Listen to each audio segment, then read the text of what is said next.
Affairs light YouTube channel. ఇవాళ మన క్లాస్లో రీసెంట్గా జరిగినటువంటి కరెంట్ అఫైర్స్లో ఇంపార్టెంట్ కాన్సెప్ట్ నేర్చుకుందామండి.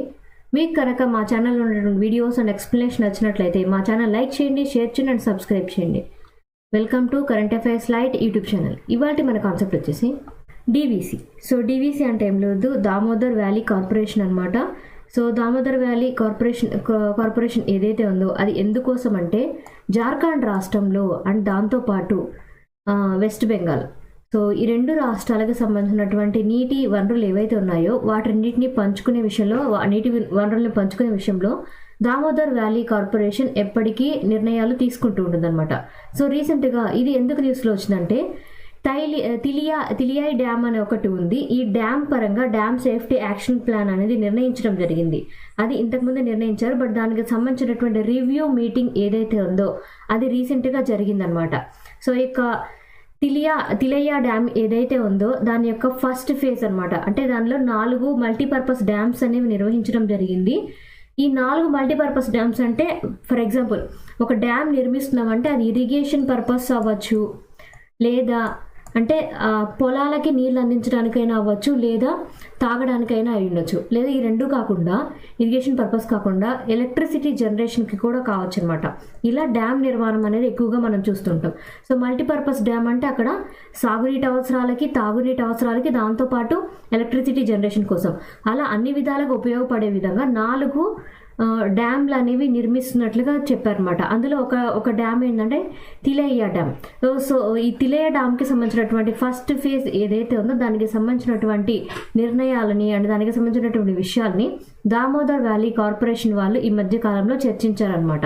అండ్ ఈ తిలయ్య డ్యామ్ ఏదైతే ఉందో అది ఏ నది మీద నిర్మించబడింది అనేటువంటిది ఇంపార్టెంట్ అనమాట. ఎక్కడ నిర్మించబడింది అంటే బరక్కర్ రివర్ మీద నిర్మించబడింది. అండ్ ఈ తిలయ్య ఏదైతే ఉందో అది ఏ డిస్టిక్లో ఉంది అంటే ఇది జార్ఖండ్ రాష్ట్రంలో ఉన్నటువంటి ఒక నది అనమాట బరక్కర్ అనేది. అక్కడ జార్ఖండ్ రాష్ట్రంలో ఏ డిస్టిక్లో ఉందంటే కోడెర్మా డిస్టిక్ అనమాట. సో కోడెర్మా డిస్టిక్లో ఇది 1953 నుంచి ఉంది. బట్ ఆ యొక్క డ్యామ్ ఏదైతే ఉందో దాన్ని ఇంకా బెటర్గా మార్చారు. తర్వాత దాంతోపాటు ఇంకొక 4 మల్టీపర్పస్ డ్యామ్స్ అనేవి కూడా నిర్మించి దాన్ని ఇంకా బెటర్గా మార్చడానికి అండ్ దాంతోపాటు వాటిని పంచుకునే విషయంలో, దాన్ని రిపేర్ చేసే విషయంలో, ఇలా అన్ని విషయాల గురించి కూడా దామోదర్ వ్యాలీ కార్పొరేషన్ వాళ్ళు ఎప్పటికప్పుడు చెక్ చేస్తూ ఉంటారు. సో ఇక్కడ మనకి ఇంపార్టెంట్ పాయింట్ ఏంటంటే తిలయ్య డ్యామ్ ఎక్కడ ఉంది, జార్ఖండ్ రాష్ట్రంలో ఉన్నటువంటి బరక్కర్ రివర్ మీద ఉంది. దామోదర్ వ్యాలీ కార్పొరేషన్ వచ్చేసి జార్ఖండ్కి అండ్ వెస్ట్ బెంగాల్కి కావాల్సినటువంటి నీటి వనరులు ఏవైతే ఉన్నాయో వాటిని పంచుకునే విషయంలో దామోదర్ వ్యాలీ కార్పొరేషన్ వాళ్ళు ఎప్పటికప్పుడు రివ్యూ అనేది చేస్తూ ఉంటారు. జర్మనీ. సో జర్మనీకి సంబంధించినటువంటి ఒక న్యూస్ ఏంటంటే జర్మనీ ప్రభుత్వం ఈ మధ్య కాలంలో నియర్లీ 1,00,000 కన్నా ఎక్కువ ఎంపాక్స్ వ్యాక్సిన్స్ అనేవి డొనేట్ చేయడం జరిగింది. ఎక్కడికి డొనేట్ చేశారంటే ఆఫ్రికాకి డొనేట్ చేశారనమాట. ఎందుకంటే రీసెంట్గా ఎంపాక్స్ కేసులు అయితే మన దేశంలో ఎంతవరకు రిజిస్టర్ అవ్వలేదు. కానీ ఈ ఎంపాక్స్ ఏదైతే ఉందో ఆఫ్రికాలో ఉన్నటువంటి కాంగో ఇటువంటి ప్రాంతాల్లో చాలా ఎక్కువగా విస్తరిస్తూ ఉంది. అండ్ ఎక్కువ మంది కూడా ప్రాణాలు కూడా కోల్పోతున్నారు అనమాట. అలా ఎక్కువ మంది అక్కడ ఇబ్బంది పడుతున్నారు. కాబట్టి ఈ ఎంపాక్స్కి సంబంధించినటువంటి వ్యాక్సిన్ ఏదైతే ఉందో ఆ వ్యాక్సిన్ని జర్మనీ ప్రభుత్వం వాళ్ళు ఆఫ్రికాకి డొనేట్ చేస్తున్నారనమాట. సో ఎస్పెషల్లీ ఎక్కడికంటే డెమోక్రటిక్ రిపబ్లిక్ ఆఫ్ కాంగో అంటాం ఆ ప్రాంతానికి, అండ్ దాంతోపాటు దాని చుట్టుపక్కల ఉన్నటువంటి ప్రాంతాలకి కూడా, ఆఫ్రికాలో ఉన్నటువంటి కొన్ని ప్రాంతాలకి జర్మనీ నుంచి వచ్చినటువంటి ఈ ఎంపాక్స్ వ్యాక్సిన్స్ అనేవి ఇవ్వబడుతున్నాయి.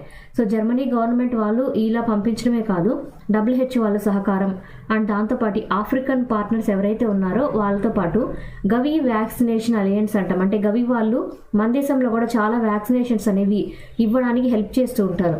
సో ఈ గవి ఆర్గనైజేషన్ ఆఫ్రికాలో ఉన్నటువంటి కొన్ని కంపెనీస్ అండ్ ఆర్గనైజేషన్స్ యొక్క సహకారం అండ్ WHO వాళ్ళ సహకారం, వాళ్ళ యొక్క సపోర్ట్ తోటి జర్మనీ గవర్నమెంట్ వాళ్ళు కొంచెం ఆర్థిక సహాయాన్ని కూడా ఈ యొక్క ఎంపాక్స్తో బాధపడుతున్నటువంటి ప్లేసెస్లో ఉన్నటువంటి ప్రజలకి వ్యాక్సిన్స్ అనేవి అందించడానికి, వాళ్ళకి ఆర్థిక సహాయాన్ని, వాళ్ళకి మెడికల్ సప్లైస్ అందించడం ఇటువంటివి చేస్తున్నారు అనమాట.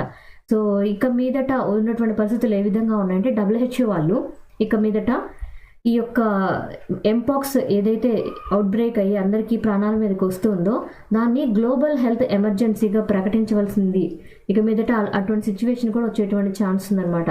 ఎందుకంటే అది చాలా దేశాలకు కూడా వెళ్తూ ఉంది, అక్కడ కూడా చాలామంది ప్రాణాలు కోల్పోయేటువంటి పరిస్థితులు వస్తున్నాయి. కాబట్టి ఇది గ్లోబల్ హెల్త్ ఎమర్జెన్సీగా ప్రకటించేటువంటి అవకాశం కూడా ఉందన్నమాట ఎంపాక్స్ని.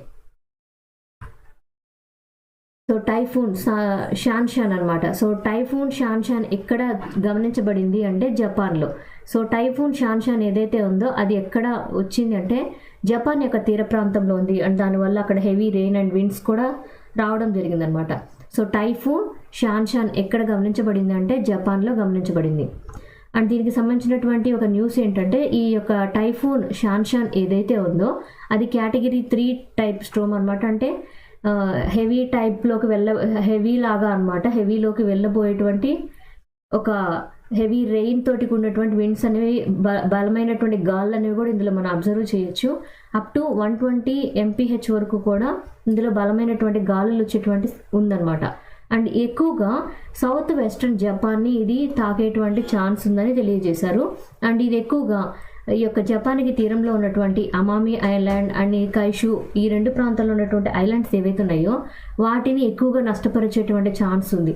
అండ్ ఈ యొక్క స్ట్రోమ్ వల్ల అంటే ఇలా టైఫూన్ అనేది రావడం వల్ల ఏంటంటే నియర్లీ 16 ఇంచెస్ వరకు కూడా అంటే 16 ఇంచుల వరకు ఉండేటువంటి రెయిన్ అనేటువంటిది ఆ యొక్క ఐలాండ్స్లో ఇప్పుడు వరకు చూడగలిగారు అనమాట. అండ్ ఇది ఎక్కువగా జపాన్ యొక్క వెస్ట్రన్ ప్రాంతాన్ని కూడా ఎఫెక్ట్ చేసింది. అండ్ ఇక్కడ ఇటువంటి రెయిన్ పరిస్థితులు ఉండటం వల్ల అక్కడ తుఫాను హెచ్చరికలు అనేవి జారీ చేయడం వల్ల చాలా ఫ్లైట్స్ అనేవి క్యాన్సిల్ అయిపోయి అండ్ ఈ యొక్క హై స్పీడ్ రైల్ ఏవైతే ఉంటాయో వాటి వరకు మాత్రం కొంచెం వర్క్ చేస్తుంది అనమాట. బట్ చాలా వరకు ఫ్లైట్స్ అనేవి క్యాన్సిల్ చేసేస్తారు ఇంత తుఫాన్ లాగా ఇటువంటి రెయినీ ప్రాంతం ఉండేసరికి. సో రీసెంట్గా అయితే మనకి టైఫూన్ షాన్షాన్ ఎక్కడ గమనించబడింది అని మనకి ఎక్కడన్నా కనిపిస్తే జపాన్లో అబ్జర్వ్ చేయబడింది. జపాన్ యొక్క దక్షిణ తీరంలో ఇది ఎక్కువగా అబ్జర్వ్ చేయబడింది అనమాట. నాసా. సో నాసా వాళ్ళకి సంబంధించినటువంటి న్యూస్ ఏంటంటే మనకి చాలా రోజుల నుంచి వింటున్నాం విల్మోర్ అండ్ సునీత విలియమ్స్ వీరిద్దరూ అక్కడే ఉండిపోవాల్సి వచ్చింది. కానీ వాళ్ళని తిరిగి తీసుకొని రావడానికి ఏదైతే స్పేస్ షటిల్ అవసరమో అది ఇబ్బందికరమైనటువంటి సిచ్యువేషన్లో రిపేర్ రావడం వల్ల దాన్ని ఎంత ప్రయత్నించినప్పటికీ తీసుకొని రాలేకపోయారు. బట్ వీళ్ళిద్దరు రిటర్న్ అవ్వలేదన్నమాట. సో వాళ్ళ ఆరోగ్య కారణాల దృష్ట్యా వాళ్ళని ఎక్కడ ఉంచారంటే అక్కడ ఉన్నటువంటి స్పేస్ ఇంటర్నేషనల్ స్పేస్ ఏజెన్సీ ఏదైతే ఉందో అక్కడ ISSలో ఉంచడం జరిగిందనమాట. స్టేషన్లో ఉంచారు. కానీ వీళ్ళని ఎప్పటికి తీసుకొని రాబోతున్నారంటే నెక్స్ట్ ఇయర్ ఫిబ్రవరి కల్లా కూడా వాళ్ళని భూమికి తిరిగి తీసుకొని వచ్చేటువంటి ఛాన్స్ ఉందన్నమాట. ఎందుకంటే ఆల్రెడీ వీళ్ళని తీసుకొని రావడం సురక్షితమా కాదా అని స్పేస్ ఎక్స్ యొక్క డ్రాగన్ ఫ్లైట్ ఏదైతే ఉందో వాళ్ళు ఇందులో తీసుకొని రావాలి అని చెప్పి వీళ్ళు ట్రై చేశారు స్పేస్ ఎక్స్ వాళ్ళు. కానీ నాసా వాళ్ళు దాన్ని అబ్జర్వ్ చేస్తున్నారు అనమాట. నాసా వాళ్ళు ఎప్పటికప్పుడు టెస్ట్ చేసి వాళ్ళని భూమి మీదకి తీసుకొని రావడం సేఫా కాదా అనేటువంటి చెక్ చేస్తున్నారు అనమాట. సో రీసెంట్గా అయితే అక్కడ క్యాప్సిల్ తోటి సహాయంతో తీసుకొద్దామని భావించారు. బట్ క్యాప్సిల్లో ఓన్లీ 2 మెంబర్స్ మాత్రమే పట్టేటువంటి ఛాన్స్ ఉంది. బట్ అక్కడ 4 ఉన్నారనమాట రావాల్సిన వాళ్ళు. బట్ ఇది కూడా కొంచెం ప్రమాదమైనటువంటి సిచ్యువేషన్. అది సరిగ్గా ల్యాండ్ అవ్వలేకపోవచ్చు, వాళ్ళ ప్రాణాలకి ప్రమాదం వచ్చేటువంటి ఛాన్స్ ఉంది. కాబట్టి మనం రిస్క్ తీసుకోవద్దు. సునీత విలియమ్స్ని అండ్ విల్మోర్ గారిని ఇంకో నెక్స్ట్ ఇయర్ 2025 ఫిబ్రవరి వరకు కూడా ఇంటర్నేషనల్ స్పేస్ స్టేషన్ ఏదైతే ఉందో అక్కడే ఉండే విధంగా ఏర్పాటు చేశారనమాట. ఎందుకంటే ఆ క్యాప్సుల్లో వాళ్ళని తీసుకొని రావడం సేఫ్ కాదు అని నాసా వాళ్ళు తెలియజేయడం జరిగింది.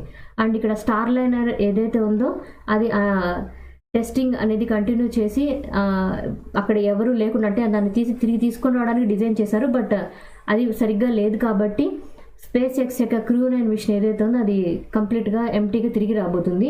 అండ్ నాసా అడ్మినిస్ట్రేటర్గా ప్రస్తుతం ఎవరున్నారంటే బిల్ నెల్సన్ గారు వర్క్ చేస్తున్నారనమాట. అండ్ ఇప్పటి వరకు న్యూస్ ఏంటంటే నెక్స్ట్ ఇయర్ మాత్రమే వీళ్ళిద్దరూ తిరిగి భూమి మీదకి రావడానికి ఏర్పాటు చేయడానికి అనుమతులనే వచ్చాయన్నమాట. సో ఈ లోపల వాళ్ళని తేవాలి అంటే చాలా కష్టం. నాసా వాళ్ళు ISS నుంచి నెక్స్ట్ ఇయర్ ఫిబ్రవరి టైంలో సునీత విలియమ్స్ గారిని తిరిగి తీసుకొని వస్తారు. అండ్ ఒక కొత్త మినియేచర్ టూల్ అనేది గుర్తించబడింది అనమాట. మినియేచర్ టూల్ ఎందుకోసం అంటే మనకి డిఎన్ఏ ట్రాన్స్క్రిప్షన్ అనేది మనం ఎక్కువగా చూస్తున్నాం. జీనో ఎడిటింగ్, డిఎన్ఏ ట్రాన్స్క్రిప్షన్, ఈ పదాలు మనం ఎక్కువగా వింటూ ఉన్నాం. సో ఇక్కడ రీసెంట్ కాలంలో ఒక 2-3 ఏళ్ల కాలంలో ఎక్కువగా మనకి విన్నటువంటి పదం ఏంటంటే CRISPR-9 టూల్ అనేది మనం ఎక్కువగా విన్నాం. సో ఈ CRISPR-9 టూల్ తర్వాత అది జీనో ఎడిటింగ్లో హ్యూమన్స్ కోసం వాడారు. సో CRISPR అనేటువంటి టూల్ ఏదైతే ఉందో ఆ CRISPR టూల్ ద్వారా ఏంటంటే మనుషుల్లో జీనో ఎడిటింగ్ చేయొచ్చు. దీని ద్వారా ఏంటంటే వచ్చేటువంటి జబ్బుల్ని, జెనెటికల్ డిసీజెస్ని తగ్గించవచ్చు అని CRISPR-Cas9 అనేటువంటి దాని మీద ఆలోచించారనమాట. సో దీనికి నోబెల్ అవార్డు కూడా వచ్చింది. బట్ ఇప్పుడు ఇక్కడ చెప్తున్నటువంటి టూల్ ఏదైతే ఉందో ఇది మొక్కల యొక్క జీనోమ్ ఎడిటింగ్కి ఉపయోగపడేది. సో దీని పేరు వచ్చేసి ISDRA2 TNPB. ISDRA2 TNPB అనమాట దీని పేరు వచ్చేసి. ఈ కొత్త టూల్ ఏదైతే ఉందో అది Indian council of agriculture research and Penn state creature miniature editing టూల్గా పిలువబడుతుంది. అంటే దీని ద్వారా ఏంటంటే ISDRA అన్నాం. సో ISDRAలో Indian council agriculture research and Penn state create miniature editing tool అన్నాం కదా, దానికి షార్ట్ ఫామ్గా తీసుకొని వచ్చారనమాట. బట్ ఇదేంటంటే ఇంతకుముందు ఉన్నటువంటి మనం చూసినటువంటి CRISPR సిస్టమ్ ఏదైతే ఉందో అది జీనోమ్ ఎడిటింగ్కి వాడుతున్నాం. బట్ జీనోమ్ ఎడిటింగ్లో ఏంటంటే ఇక్కడ మనుషుల మీద ఎడిటింగ్ కూడా చేస్తూ ఉన్నాం అనమాట కొన్ని జబ్బుల్ని తగ్గించడానికి. బట్ ఇక్కడ తీసుకున్నటువంటి ప్లాంట్ జీనోమ్ ఎడిటింగ్ కోసం ఈ కొత్త రకమైనటువంటి జీనోమ్ ఎడిటింగ్ టూల్ అనేది ఉపయోగపడుతుంది అని వాళ్ళు తెలియజేస్తున్నారు అనమాట. మొక్కల్లో ఎందుకు ఇలాంటి జీనోమ్ ఎడిటింగ్ చేయాలి అంటే మనకి కొత్తగా వంగడాలు ఎప్పుడైనా సరే తయారు చేయడం ఎందుకంటే కరువు పరిస్థితులు తట్టుకొని పెరగాలి, లేదా ఎక్కువ జబ్బులు రాకుండా ఉండాలి, చీడపీడల నుంచి తట్టుకోగలగాలి. ఇలా మనం చేస్తూ పెంచేటువంటి మొక్కలు, కొత్తగా క్రియేట్ చేసేటువంటి మొక్కలైనా సరే రసాయనాలని ఏవి లేకుండా పెంచగలగాలి. కానీ వాటి ఎటువంటి తెగుళ్ళైనా తట్టుకునేటువంటి శక్తి ఉండాలని మనం ఇలా జీనోమ్ ఎడిటింగ్ అనేది చేస్తుంటాం. సో దాన్ని బెటర్గా చేయాలంటే ఇప్పుడు కొత్తగా కనుక్కున్నటువంటి ISDRA2 TNPB అనేటువంటి టూల్ ఏదైతే ఉందో దాని ద్వారా జీనోమ్ ఎడిటింగ్ మొక్కల్లో చేయొచ్చు అని తెలియజేశారనమాట. అండ్ ఇక్కడ చెప్పినటువంటి TNPB బేస్డ్ ఎడిటర్స్ ఏవైతే ఉన్నాయో అవి ఎంత యాక్యురేట్గా పనిచేస్తున్నాయంటే 33.58% ఎఫిషియన్సీ తోటి వర్క్ చేస్తుంది అనమాట. అంటే ఈ టూల్ అంత ఎఫిషియెంట్గా వర్క్ చేస్తుంది. అండ్ ఇలా ఒక టూల్ వాడి జీనోమ్ ఎడిటింగ్ చేయడం వల్ల ఉపయోగం ఏంటంటే క్రాప్ ట్రైట్స్ అనేవి తగ్గుముఖం పడతాయి. అండ్ దాంతోపాటు అంటే ట్రైట్స్ అంటే వాటికి ఎక్కువగా ఒక కొత్త ఎడిటింగ్ చేసినటువంటి జీనుతోటి ఒక కొత్త క్రాప్ కనుక వస్తే దాన్ని వాళ్ళు ఎవరు నకిలీలు తయారు చేయలేరు అనమాట. ఎక్కువగా మంచిగా ఉండేటువంటి క్రాప్స్ని, విత్తనాలను తయారు చేసేటువంటి ఛాన్స్ ఉంది. అండ్ దాంతోపాటు ఏంటంటే పెస్ట్లకి ఎక్కువగా తట్టుకునేటువంటి శక్తి, అంటే ఏదైనా కీటకాలు దాడి చేస్తే వాటిని తట్టుకునేటువంటి శక్తి అనమాట. అండ్ డ్రాట్ కండిషన్స్ అయినా, వెదర్ కండిషన్స్ మారిపోయినా, ఎటువంటి వాతావరణ పరిస్థితులైనా సరే మొక్కలు బాగా పెరిగే విధంగా ఈ జీనోమ్ ఎడిటింగ్ టూల్ తోటి మనం ఎడిట్ చేసినటువంటి జీనోమ్ ఎడిటింగ్ టూల్ తోటి మనం ఏదైతే మొక్కల్ని తయారు చేస్తామో అవన్నీ కూడా మంచి ఆరోగ్యకరంగా పెరిగేటువంటి, ఉత్పత్తిని కలిగినటువంటి, ప్రొడక్టివిటీ పెరిగినటువంటి మొక్కలుగా ఉంటాయన్నమాట. అదే ఈ యొక్క టూల్ యొక్క ముఖ్య ఉద్దేశం. సో ఈ యొక్క టూల్ ఎందుకోసం వాడుతారు అంటే మొక్కల్లో జీనోమ్ ఎడిటింగ్ చేయడానికి ఈ టూల్ అనేది వాడతారు. Thank you for watching my video. మీకు కనుక నా వీడియో ఎక్స్ప్లెనేషన్ నచ్చినట్లయితే నా వీడియోస్ లైక్ చేయండి, షేర్ చేయండి అండ్ సబ్స్క్రైబ్ చేయండి. మీకు నా వీడియోస్ ఏ విధంగా అనిపిస్తున్నాయో నా కామెంట్ సెక్షన్లో తెలియజేయండి. Thank you for watching my video. Thank you.